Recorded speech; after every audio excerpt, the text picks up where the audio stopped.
Okay guys, अब जो हम क्वेश्चन पेपर देखेंगे वो है हिंदी। ठीक है, जिन्होंने लैंग्वेज 1 ली थी ये उन लोगों के लिए है। सेम पेपर है 11 जनवरी 2023। यहाँ पे बोला है निम्नलिखित गद्यांश को पढ़कर पूछे गए प्रश्नों के सही या सबसे उपयुक्त उत्तर वाले विकल्प को चुनिए। हजारों वर्षों से मनुष्य नदी की ओर खिंचता चला आया है, केवल इसलिए नहीं कि वह हमारी और हमारे खेतों की प्यास बुझाती है, बल्कि इसलिए भी कि वह हमारी आत्मा को भी तृप्त करती है। संसार की सभी प्रमुख संस्कृतियों का जन्म नदियों की कोख से हुआ है। भारतीय संस्कृति गंगा की देन है। अंत में नदी समुद्र में जा मिलती है। पानी जहाँ से चला था वापस वहीं पहुँच गया। नदी कभी न समाप्त होने वाली एक निरंतर रचना है, एक ऐसी शक्ति जो नित्य पुनर्जीवित होती रहती है। किंतु नदी एक अस्थिर मित्र है। हजारों वर्षों से वर्षा ऋतु में नदी तट के निवासियों को बाढ़ का प्रकोप भी झेलना पड़ता था। नदी का पानी उफन पड़ता है और तटबंधों को तोड़ता हुआ गांव के गांव बहा ले जाता है। यहाँ पे पहला क्वेश्चन पूछा है संस्कृति का जन्म कहाँ होता है? समुद्र के किनारे, खेतों के किनारे, नदियों के किनारे और जंगल के किनारे। तो इसका जो करेक्ट आंसर होगा that is your option number 3। जो नदी है उसके किनारे हमारी संस्कृति का जन्म होता है। भारतीय संस्कृति किसकी देन है? समुद्र, खाड़ी, यमुना और गंगा।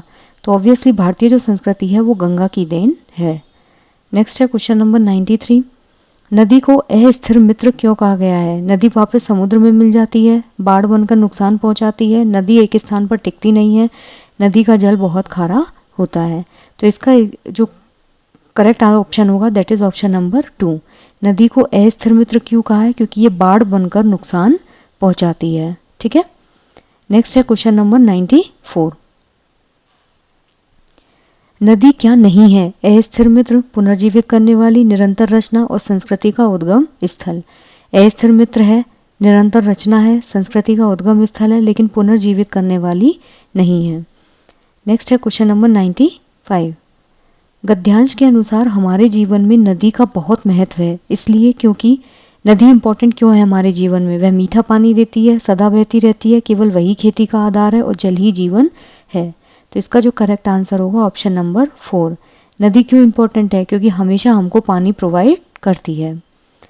नेक्स्ट है मानव नदियों को केवल इसलिए महत्व नहीं देता क्योंकि वह खेतों की सिंचाई में मदद करती है, हमारी आत्मा को तृप्त करती है, संस्कृति को जन्म देती है और निरंतर बनी रहती है। तो इसका जो करेक्ट ऑप्शन होगा that is your option number 1। जो मानव है वो नदियों को इंपॉर्टेंस इसलिए नहीं देता क्योंकि ये खेतों की सिंचाई में मदद करती हैं। सो द ऑप्शन 1 इज करेक्ट। यहाँ पे है क्वेश्चन नंबर 97। पानी कहाँ से चलकर कहाँ पहुंच जाता है? नदी से समुद्र, समुद्र से समुद्र, समुद्र से नदी और नदी से नदी। तो इसका जो करेक्ट आंसर होगा that is your option number 2। जो पानी है वो समुद्र से समुद्र पहुंच जाता है। नेक्स्ट है क्वेश्चन नंबर 98। निम्न में से किस शब्द में प्रत्यय का प्रयोग हुआ है? प्रत्यय वो शब्द होते हैं जो वर्ड के पीछे लगते हैं। निरंतर, भारतीय, प्रकोप और तृप्त। तो इसका जो करेक्ट ऑप्शन होगा that is your option number 2। Bharat plus ई है, तो ये क्या हो जाएगा? भारतीय। और प्लस ई मिलके ई में कन्वर्ट हो जाएंगे। नेक्स्ट है क्वेश्चन नंबर 99।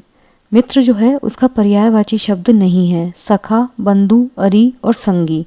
तो इसका जो करेक्ट आंसर होगा that is your option number 3।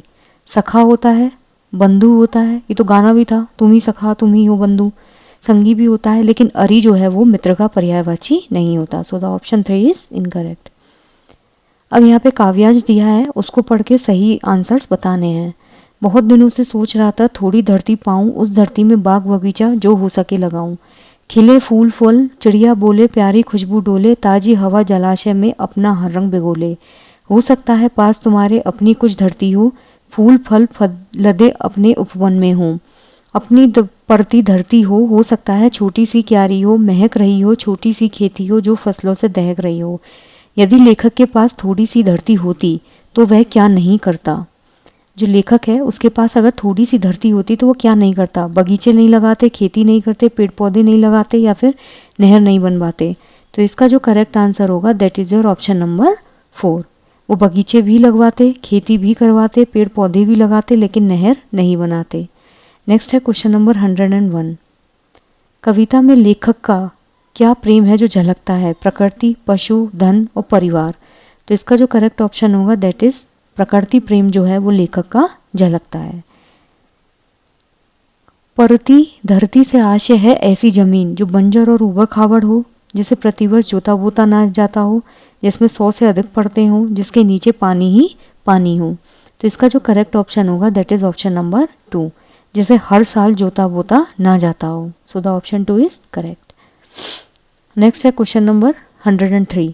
फसलों से दहक रही हो, वाक्य में रेखांकित शब्द दहक किस अर्थ में प्रयुक्त हुआ है? फसल बोने के अर्थ में, फसल पकने के अर्थ में, फसल के कच्चे होने के अर्थ में, फसल पर पाला पड़ने के अर्थ में।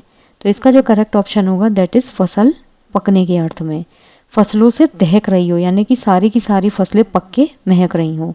सो the option 2 is correct. Next है क्वेश्चन नंबर 104।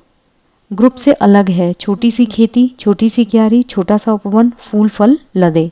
ऑब्वियसली फूल फल लदे। छोटी सी खेती, छोटी सी क्यारी, छोटा सा उपवन, ये तीनों क्या है? एक खेत से रिलेटेड है, जबकि ये क्या है? फूल फल लदे पेड़ से related. So option 4 is correct. Next है क्वेश्चन नंबर 105। समान लयात्मक शब्द नहीं है जिसमें सेम लय नहीं आ रही हो। महक, दहक, लहक और लहर। तो क्या अलग हो जाएगा? लहर जो है वो अलग है। लास्ट में महक है, दहक है, लहक है, लेकिन यहाँ लहर है। अब है क्वेश्चन नंबर 106। शिक्षार्थी अपनी बुनियादी पठन कुशलताओं का निर्माण कर सके, इसके लिए एक शिक्षक के द्वारा शिक्षार्थियों को मदद करने की जरूरत है। कैसी मदद करे वो? वैयक्तिक और विभेदित अनुदेशन के साथ, कक्षा विशेष के सीखने के जो प्रतिफल हैं उनको प्राप्त करने के लिए मानक परीक्षण देने के माध्यम से, वैविध्यपूर्ण तकनीक का प्रयोग करते हुए, पठन से पूर्व नवीन और चुनौतीपूर्ण शब्दावली के साथ। तो इसका जो करेक्ट आंसर होगा that is your option number 1। बुनियादी पठन कौशल मतलब जो बेसिक रीडिंग स्किल्स होती हैं उनका अगर आपको बच्चों में डेवलपमेंट करना है तो टीचर क्या करेगा? इंडिविजुअल और डिफरेंशिएटेड इंस्ट्रक्शन के साथ बच्चे को मदद करेगा। यहाँ पर स्टैंडर्ड टेस्ट है तो ये वैसे गलत हो गया। अलग अलग टेक्निक का यूज नहीं करना है, चुनौतीपूर्ण शब्दावली नहीं देनी है। So the option 1 is correct. कक्षा 2 की शिक्षिका मुद्रित विषय सामग्री यानी कि जो प्रिंटेड सामग्री है उसमें परिचित शब्दों की सटीक और निपुणता भरी पहचान की क्षमता को बढ़ाने पर ध्यान दे रही है। ये शब्द हैं।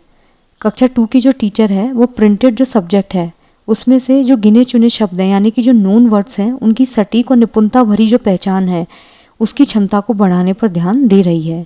साइड वर्ड्स होने वाले शब्द, विषय वस्तु के शब्द, कठिन शब्द और निष्क्रिय शब्द। तो इसका जो करेक्ट आंसर होगा that is your option number 1। जो सबसे ज़्यादा यूज होने वाले वर्ड्स होते हैं उनको पहचानने पे वो फोकस्ड है। क्यों? क्योंकि परिचित शब्द यानी कि जिनको आप डेली बेसिस पे यूज करते हैं। सो द ऑप्शन 1 इज करेक्ट। अगर आपको एक से अधिक भाषाओं का ज्ञान है तो वो भाषा कक्षा में शिक्षक के ऊपर बोझ बन जाता है? नहीं। नवीन कक्षा कक्ष में सीखते समय शिक्षार्थी को उसके समनुरूप करता है, नवीन भाषा के सीखने सिखाने में मदद करता है, नवीन भाषा के सीखने में हस्तक्षेप करता है। तो जब आपको बहुत सारी भाषाओं का ज्ञान हो तो वो आपके सीखने में कभी भी एक बैरियर नहीं होता। तो इसका जो करेक्ट आंसर होगा that is your option number 2। अगर आपको मान लीजिए हिंदी आती है तो हिंदी जो है वो आपके इंग्लिश को सीखने में मदद करेगी। ठीक है। एक शिक्षिका कक्षा 4 के शिक्षार्थियों से एक छोटे से अनुच्छेद को समझ के साथ पढ़ने और गहराई से उसका परीक्षण करने के लिए कहती है। साथ में आवश्यकता अनुसार शिक्षार्थियों की आधारभूत मदद भी करती है।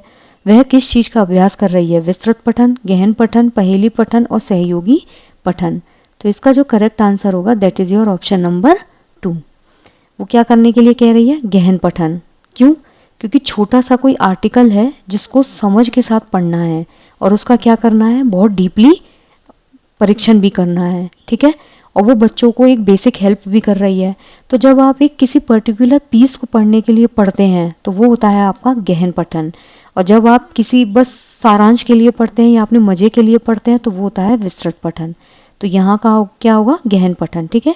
क्योंकि किसी पर्टिकुलर आर्टिकल को समझ के साथ पढ़ना है और गहराई से उसका परीक्षण भी करना है। नेक्स्ट है क्वेश्चन नंबर 110। भाषा शिक्षण के लिए एक वास्तविक और व्यवहारिक स्थिति का उपयोग करते हुए सरलता पूर्वक भाषा से परिचित होने में विद्यार्थियों की मदद करने वाली पद्धति क्या कहलाती है?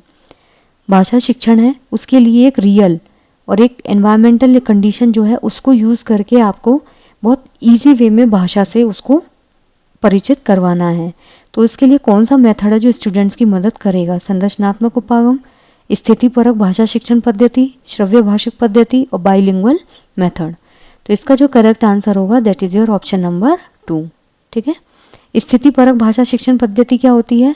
जहाँ पे आप एक ऐसा एनवायरनमेंट क्रिएट करते हैं जहाँ बच्चा चीज़ों को करके सीखता है और जो उनकी रियल लाइफ सिचुएशन जो है उससे जुड़ी हुई होती है।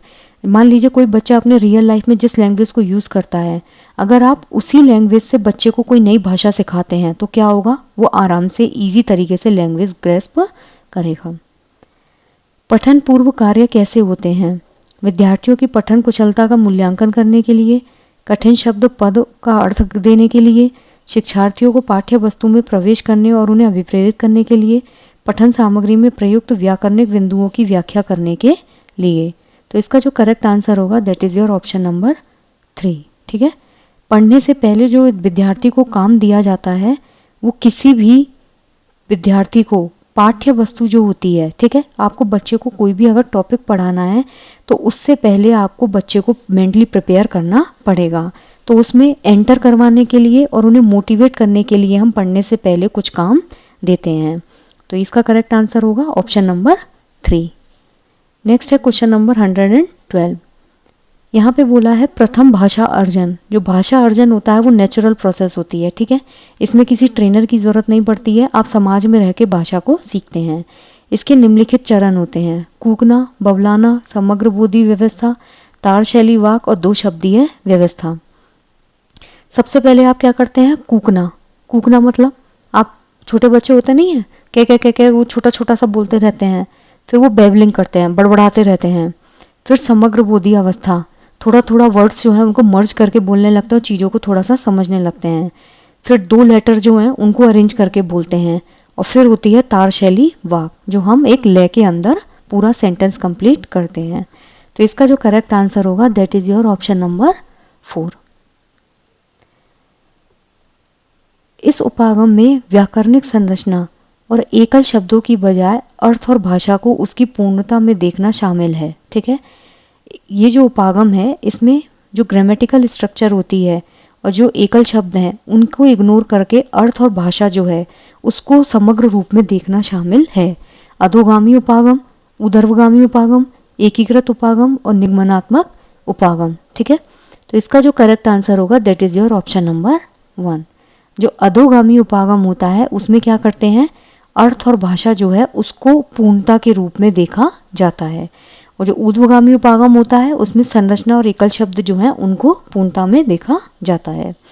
इंटीग्रेटेड उपागम मतलब इन सबको मर्ज करके पूर्णता के रूप में देखना ही इंटीग्रेटेड उपागम है। इसका करेक्ट आंसर होगा ऑप्शन नंबर 1। ठीक है। जो अधोगामी उपागम होता है इसमें व्याकरणिक संरचना जो होती है उसको तो पीछे रखा जाता है, अर्थ और भाषा जो है उसको आगे की तरफ प्रायोरिटी करके देखा जाता है। एक शिक्षक किसके माध्यम से अपने शिक्षार्थियों के जो खराब अंक हैं उनके कारणों को जानने के लिए परीक्षण तैयार करता है? निदानात्मक परीक्षण, निपुणता परीक्षण, उपलब्धि परीक्षण और अभिक्षमता परीक्षण।